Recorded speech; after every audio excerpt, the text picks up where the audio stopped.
Welcome everyone. Simply psychology shorts segment में आप सभी का स्वागत है। इस सेगमेंट में हम साइकोलॉजी के बहुत ही बेसिक कॉन्सेप्ट्स को समझेंगे, इसके ऊपर बात करेंगे।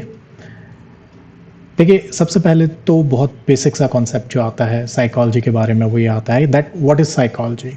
साइकोलॉजी है क्या? अगर हम इस शब्द को देखें साइकी प्लस लॉजी, तो इन जनरल इसको अगर डायसेक्ट करें तो दो ग्रीक वर्ड्स हैं, साइकी और लोगोस, जिसको जोड़ करके ये शब्द साइकोलॉजी बना है। साइकी का मतलब था सोल और लोगोस का मतलब स्टडी।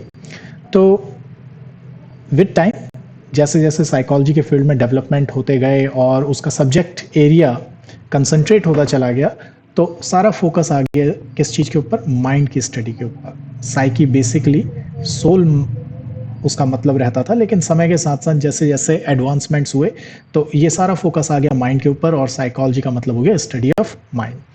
अब अगर हम ये बात करें कि माइंड के अंदर किस चीज़ की स्टडी होती है, तो यहाँ पर वो एलोब्रेशन है जो चीज़ साइकोलॉजी के बेसिक कॉन्सेप्ट को समझने के लिए बहुत ज़रूरी है। देखिए, जहाँ पर हम माइंड की बात करते हैं तो माइंड की कोई फिजिकल एंटिटी तो है नहीं। माइंड अपने आप में एक टर्म है जो कि उन वेरियस मेंटल प्रोसेसेस यानी कि मानसिक प्रक्रियाएं जो व्यक्ति के अंदर होती हैं, उनके एक कलेक्टिव फॉर्म को डिस्क्राइब करता है।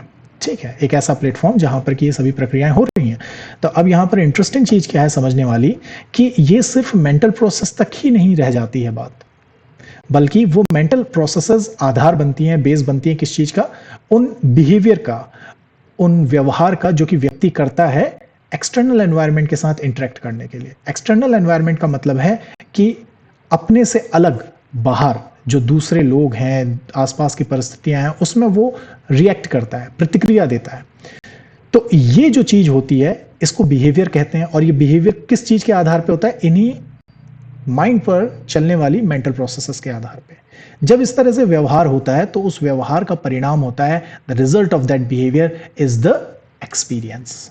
एक्सपीरियंस यानी कि व्यक्ति ने जो उस व्यवहार को करके जो प्राप्त किया, जो एहसास उसे हुआ, उसी को अनुभव कहा गया है।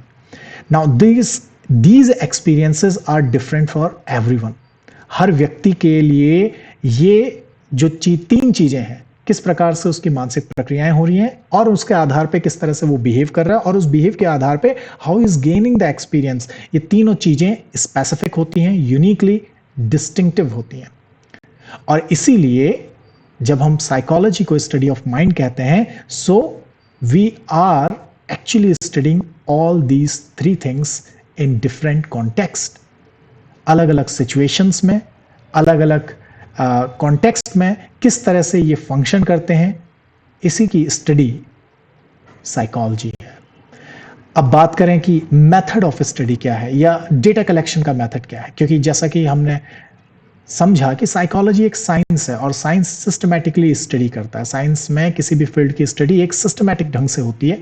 तो मेथड ऑफ स्टडी क्या है, इंफॉर्मेशन कैसे हम कलेक्ट करें और किस तरह से माइंड को स्टडी करें, तो बेसिकली हम दो एरियाज में जाते हैं साइकोलॉजी की स्टडी के लिए।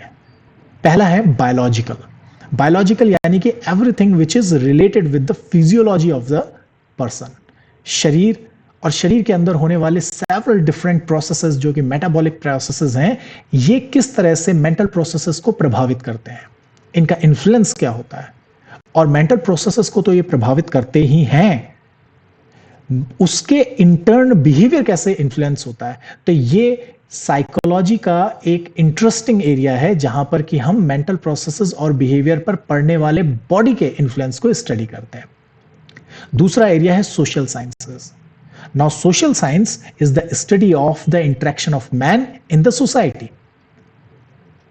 सोसाइटी को स्ट्रक्चर किस तरह से किया जाता है, सोसाइटी किस तरह से फॉर्म होती है, किस तरह से फंक्शन करती है, एक इंडिविजुअल के लाइफ में सोसाइटी किस तरह से इंपैक्ट डालती है, और इंटर्न इंडिविजुअल अपने बिहेवियर से सोसाइटी को कैसे इन्फ्लुएंस करता है।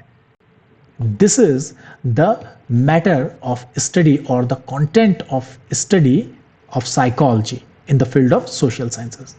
तो इस तरह से बायोलॉजिकल और सोशल साइंसेस वो दो फील्ड हैं जहां पर कि हम साइकोलॉजिकल स्टडीज को करते हैं, और मेंटल प्रोसेसेस, बिहेवियर और एक्सपीरियंसेस के आधार पर माइंड को समझने का प्रयास करते हैं।